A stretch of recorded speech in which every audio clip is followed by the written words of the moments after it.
پاکستان کے سیاسی حالات تو پہلے ہی ابتر تھے، مگر اب کی بار بلوچستان کی جو لا اینڈ آرڈر کی سچویشن ہے اس میں بھی سنگینی آتی جا رہی ہے. سو مچ سو کہ اب مولانا فضل الرحمان نے خصوصی طور پہ چیف منسٹر بلوچستان سرفراز بگٹی سے ملاقات کی ہے، اور اسی دوران اب یہ خبر بھی آئی ہے کہ بلوچستان کی حکومت نے بلوچستان کے سرکاری ملازمین کو خبردار کیا ہے کہ سوشل میڈیا کے اوپر کسی بھی ریاست مخالف پوسٹ کی بنیاد پہ ان کے خلاف پیکا کے قانون کے تحت کارروائی کی جا سکتی ہے. اور پھر ایک اور اہم خبر یہ ہے کہ بلوچستان کے تمام سرکاری اسکولوں میں پاکستان کا جھنڈا لہرایا جائے گا، جو یقینی طور پہ پہلے بھی لہرایا جا رہا تھا، لہرایا جانا چاہیے تھا، اور اس کے ساتھ پاکستانی قومی ترانے کو بھی لازمی قرار دیا گیا. اب یہ بھی بڑی اچھا ہے کہ یہ کوئی پالیسی یا حکم تو نہیں ہونا چاہیے، یہ تو ایک چیز پہلے سے ہونی چاہیے تھی، اور کئی اسکولوں میں شاید بڑے شہروں میں بلوچستان کے یہ چیز ہو بھی رہی تھی. تو اب کی بار دوبارہ خاص طور پہ یہ جو اعلانات کیے جا رہے ہیں تو اس سے تھوڑا پریشانی میں اضافہ ہو رہا ہے، اور خاص طور پہ ہم دیکھ رہے ہیں کہ بلوچستان کی جو ایک یکجہتی کونسل ہے ڈاکٹر مہرنگ بلوچ، ان کو جو گرفتار کیا گیا ہے، اور دیگر بلوچستان یکجہتی کونسل کے رہنماؤں کو، اس کے خلاف آج کراچی میں بھی احتجاج ہوا. مزید گرفتاریاں ہوئی ہیں، کراچی پریس کلب کی طرف جانے والے تمام راستوں کو روکا گیا ہے، صحافیوں کو بھی پریس کلب میں داخلے سے منع کیا گیا، روکا گیا، جس کے اوپر کراچی پریس کلب کی طرف سے ایک مذمتی بیان بھی آیا ہے. اس تمام صورتحال بات کریں گے، اور اس کے علاوہ بھی کچھ اہم معاملات ہیں، کچھ عدالتی معاملات ہیں، بانی پی ٹی آئی کی ملاقاتوں کا معاملہ ہے، اور اس کے ساتھ ساتھ کچھ قومی ایوارڈ دیے گئے ہیں پاکستان کے چند صحافیوں کو، وہ کون سی خدمات کی عوض دیے گئے ہیں، اس پہ بھی بات کریں گے. مہمانوں کا تعارف کراتے چلوں. میرے ساتھ موجود ہیں اسلام آباد اسٹوڈیو میں سینئر جرنلسٹ اور کورٹ رپورٹر ثاقب بشیر. ہمیں ویڈیو لنک پہ جوائن کیا ہے ایڈوکیٹ معیز جعفری نے، جو کہ جرنلسٹ فرحان ملک، جن کے خلاف حال ہی میں پیکا ایکٹ کے تحت کارروائی کی گئی، انہیں گرفتار کیا گیا، ان کے وکیل بھی ہیں. اور پھر ان کے ساتھ تشریف فرما ہے سینئر جرنلسٹ اور تجزیہ نگار جناب ماجد نظامی. بہت شکریہ آپ تمام مہمانوں کا.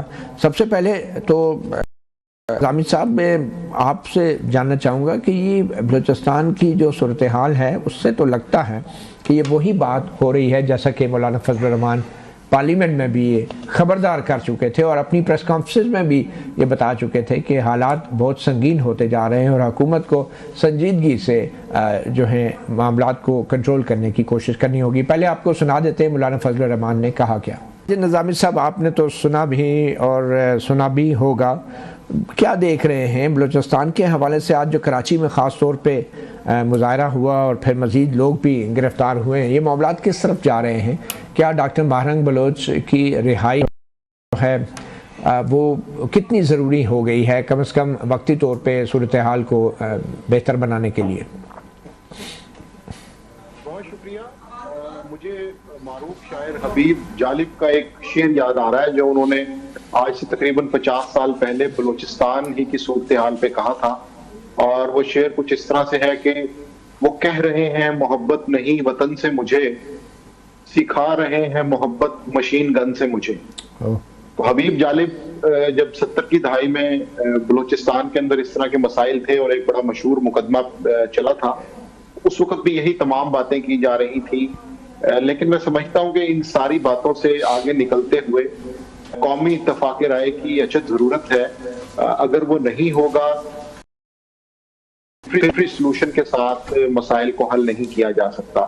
تو اس لیے طرفین کو میرا خیال ہے ایک ایک قدم پیچھے ہٹنے کی ضرورت ہے، جس کے اندر جو پولیٹیکل لیڈرشپ ہے اس کو ڈرائیونگ سیٹ پہ آتے ہوئے معاملات کو حل کرنے کی کوشش کرنی چاہیے.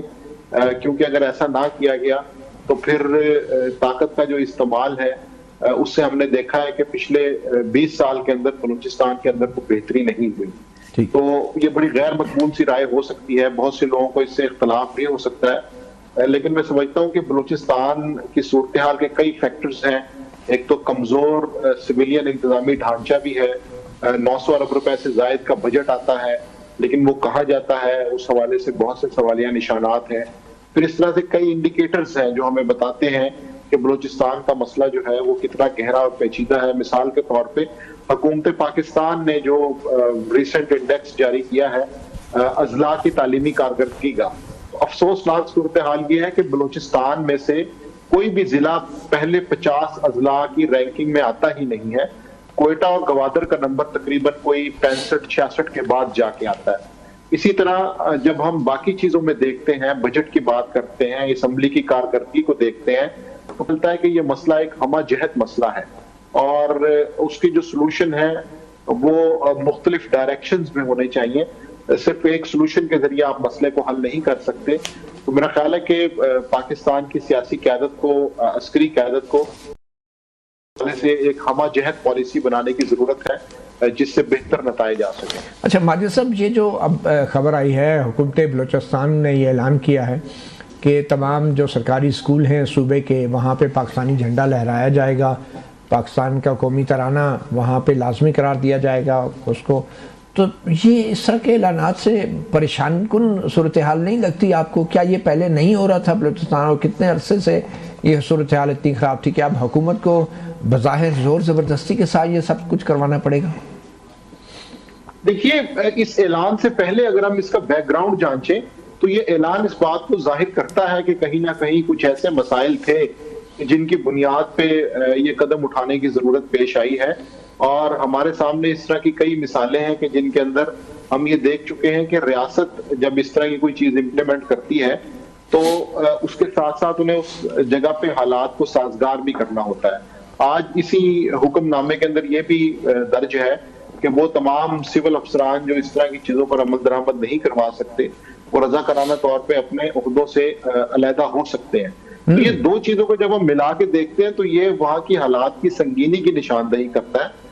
اس پہ عمل درآمد کس حد تک ہوگا وہ تو ایک بات کی بحث ہے، لیکن پہلا نقطہ یہ ہے کہ یہ چیز اس معاملے کی سنگینی کو ظاہر کرتی ہے کہ معاملات اس حد تک پہنچ چکے ہیں کہ آپ کو اب وہاں پر امپلیمنٹیشن کے لیے ایک سرکاری حکم نامہ جاری کرنا پڑ رہا ہے. ٹھیک ہے ماجد صاحب، ابھی حال ہی میں شہباز شریف صاحب بھی گئے وہاں پہ، ویڈیو فلمیں بنوا کے، تصویریں بنوا کے، سرکاری میٹنگیں کر کے واپس آ گئے.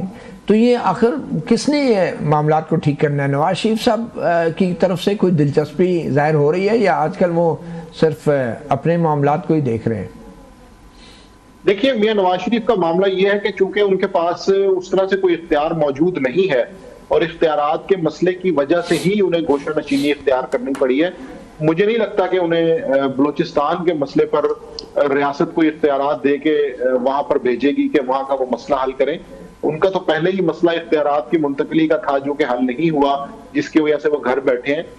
دوسرا معاملہ یہ کہ بلوچستان کی جو انتظامی سیٹ اپ ہے، حکومت ہے، اس میں سرفراز بگٹی جو اسے لیڈ کر رہے ہیں، تو وہ خود بھی ایک زمانے میں ان ساری چیزوں کو فیس کر چکے ہیں اور ان کو تو میرا خیال ہے کہ اس چیز کو بہتر انداز میں ٹیکل کرنا چاہیے تھا. لیکن پھر بھی جب ان کی جانب سے ایسے کوئی اعلانات، اقدامات سامنے نہیں آتے تو پھر اس سے زیادہ افسوس ہوتا ہے کہ ایک وہ شخص جو ان ساری چیزوں کو خود فیس کر چکا ہے، پالیسیز کس طرح چینج ہوتی ہیں، کس طرح سیاسی لوگوں کو مشکلات کا سامنا کرنا پڑتا ہے، کس طرح غداری کے الزام لگتے ہیں، کس طرح مسنگ پرسنز ہوتے ہیں، تو وہاں سے اس طرح نہ کیا جانا میرا خیال ہے وہ زیادہ افسوسناک ہے.